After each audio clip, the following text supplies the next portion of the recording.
تا جوانم، بده رخ نشانم.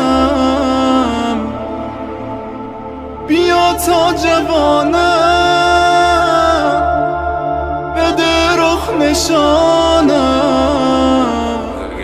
فاطمی نیا بیان کرتے ہیں کہ ایک عالم دین تھے، ان کی زوجہ بہت شدید علیل تھی، حتیٰ ڈاکٹروں نے جواب دے دیا. تو انہوں نے اپنے برادر ان لاء کو بولا کہ ان کے پاس گاڑی تھی کہ گاڑی لا کے رکھے کہ شاید کسی بھی ٹائم پہ کچھ بھی ہو سکتا ہے، تاکہ کوئی گھر میں موجود ہو. بالکل نہیں ان کے مایوسی تھی، یعنی کیونکہ سب حالت ایسی تھی کہ ہل نہیں سکتی تھی، پانی دوائی بھی نہیں دے سکتی تھی. تو بیٹی کو کہا کہ ہر وقت ماں کے پاس کھڑی رہے، کسی بھی ٹائم. یہ ذہن پر آمادہ تھے کہ اوپر والے کمرے میں رات کو بیٹھے ہوئے عبادت کہ کسی بھی ٹائم نیچے سے آواز آ سکتی ہے، تاکہ اپنے آپ کو ریڈی کرے. کہتے ہیں شب نصف شب ہو چکی تھی اور انہوں نے بھی بڑا امام سے بھی توسل کیا ہوا تھا. اچانک سے گھر کی لائٹیں جلنا شروع ہوئیں، چیخ پکار شروع ہوئی. تو یہ آمادہ تھے کہ زوجہ دنیا سے چلی گئی. یہ دوڑے دوڑے نیچے آئے تو دیکھا کمرے میں کوئی بھی نہیں ہے.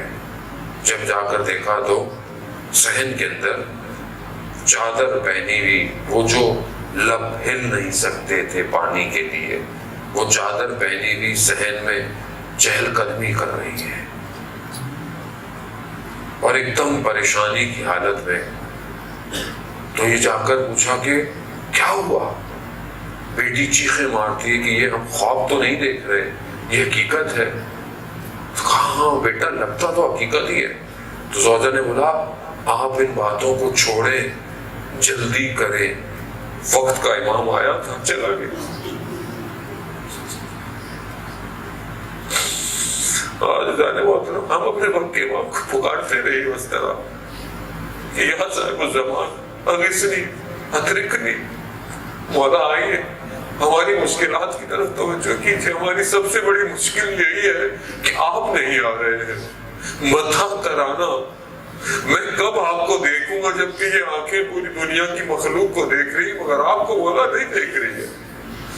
میں ساری زندگی کربلا کو روتا رہا کہ لوگوں نے وقت کے امام کو چھوڑ دیا، تنہا چھوڑ دیا. وہ امام پیاسا تھا، وہ امام اس کی بھوک تھی، وہ امام اس کے بچوں کو شہید کر دیا، اس کے اہل حرم کے خیموں کو آگ لگا دی. مولا کب تک ان غموں کو میں اپنے دل میں رہ کر اس دنیا سے چلا جاؤں گا؟ کہ یہ نہ ہو کہ آپ کے ظہور سے پہلے میں قبر میں چلا جاؤں. مولا میری اس حسرت کو پورا کر دیجئے، جلد سے جلد آ جائیے تاکہ آپ کی رکاب میں مجھے شہادت نصیب ہو.